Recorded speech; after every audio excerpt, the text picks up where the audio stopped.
مہنگائی ہے، پریشانی ہے، بے روزگاری ہے، تنگ دستی ہے، اتنے ایشوز ہیں جس کی کوئی بات نہیں ہے. اگر یہاں کسی کو لے کر بیٹھو تو اس کے خالی ایشوز ہی ختم نہیں ہوتے. اتنے ایشوز ہیں، گھر کی پریشانیاں، کاروبار کی پریشانیاں، اولاد کی پریشانیاں، اتنی پریشانیاں ہیں.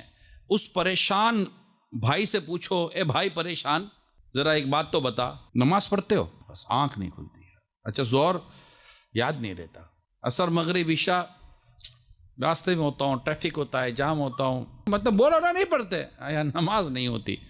بغیر نماز پڑھے کس پریشانی کا حل ڈھونڈ رہے ہو بھائی؟ بغیر نماز ادا کیے پریشانیوں کا حل نہیں ہوتا، بلکہ سچی بات تو یہ ہے کہ نماز نہ پڑھنا پریشانیوں کو بڑھا دے گا. بھائی پریشانی کون حل کرے گا؟ اللہ. دکھ کون دور کرے گا؟ غم کون دور کرے گا؟ اللہ. قرضہ کون اتارنے میں مدد فرمائے گا؟ رزق میں برکت کون دے گا؟ اولاد کو نیک کون بنائے گا؟ گھر کے حالات کون بدلے گا؟ امن پیار محبت کون عطا فرمائے گا؟ اتفاق کون عطا فرمائے گا؟ کاروبار میں برکت کون دے گا؟ کون کھولے گا ہمارے روزگار کو؟ اگر بے اولاد ہو تو اولاد کون دے گا؟ بیٹی ہو بیٹا چاہیے تو بیٹا کون دے گا؟ بیٹے ہو بیٹی چاہیے تو بیٹی کون دے گا؟ اللہ. اللہ. اللہ. شادی نہیں ہوئی ہے، اچھا اور نیک رشتہ کون دے گا؟ اللہ. ہمارے دکھ درد کون دور کرے گا؟ اللہ ہی ہے جو سارے کام ہمارے کر دے گا. اور اسی رب کے آگے سجدہ نہیں کرتا بندہ، اس کے آگے نہیں جھکتا، اس کے آگے اپنے دکھ درد بیان نہیں کرتا، اس کے آگے اپنی پریشانی بیان نہیں کرتا. حضرت سیدنا سری سقطی رحمت اللہ تعالیٰ علیہ کا میں آپ کو واقعہ سنانے جا رہا ہوں کہ ان کی خدمت بابرکت میں آپ کی پڑوسن نے ایک اپنے پریشانی بیان کی کہ رات میرے بیٹے کو کچھ سپاہی پکڑ کے لے گئے. اب بڑی پریشان تھی. اب ماں تو پریشان ہوگی نا، بیٹا کو پکڑ کے لے گئے پولیس والے، شاید وہ اسے بہت تکلیف پہنچائیں گے، برائے کرم میرے بیٹے کے لیے کوئی سفارش فرما دیجئے. بات تھی، آپ اللہ کے نیک بندے تھے، لوگ جانتے تھے آپ کو، یا کسی کو میرے ساتھ بھیج دیجئے. اب پڑوسن کی جو فریاد آپ تک پہنچی تو اب کھڑے ہو کر خوشی اور خضوع کے ساتھ نماز پڑھنے لگ گئے. میں نے بڑی دل جمعی کے ساتھ نماز پڑھنے میں اب مصروف ہو گئے.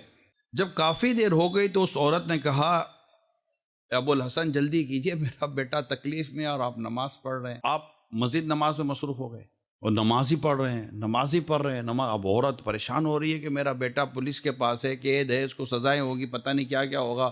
حضرت بات نہیں کہہ رہے، حضرت تو نماز پڑھ رہے ہیں. میں نے تو کہا حضرت سفارش کریں. پھر جب سلام پھیر دیا تو آپ نے مجھے کچھ یوں فرمایا، اے اللہ پاک کی بندی، میں تیرا معاملہ ہی تو حل کر رہا تھا. ابھی یہ گفتگو ہو ہی رہی تھی کہ اس عورت کی خادمہ ملازم آ کر کہنے لگی، بی بی جی گھر چلیے، آپ کا بیٹا گھر آ گیا ہے. یہ سن کر وہ بہت خوش ہوئی، آپ کو دعائیں دیتے ہوئی آپ کے گھر سے رخصت ہو گئی. حضرت سیدنا ابو الحسن سری سقطی رحمت اللہ تعالیٰ علیہ یہ بات بڑی خوب جانتے تھے کہ کام کرے گا کون، کس کو عرض کرنا ہے. جب کوئی مصیبت آئے نا بندے پر، بہت پریشانی مصیبت آتی ہے نا، ایک بڑا خوبصورت ورد ہے، یاد کر لیں، یا حیو یا قیوم برحمتک استغیث. اللہ تعالیٰ نے چاہا تو ایسی مشکل آسان ہوگی کہ بس آپ بولے گے یار یہ کیا ہو گیا. ایسی مشکل آسان ہوگی. ایون آپ ٹریفک میں پھنس گئے، آپ کو کہیں جانا ہے، راستہ جام ہے، یہ ایک سے زیادہ میرا اپنا پریکٹیکل میں آپ کو بیان کر رہا ہوں.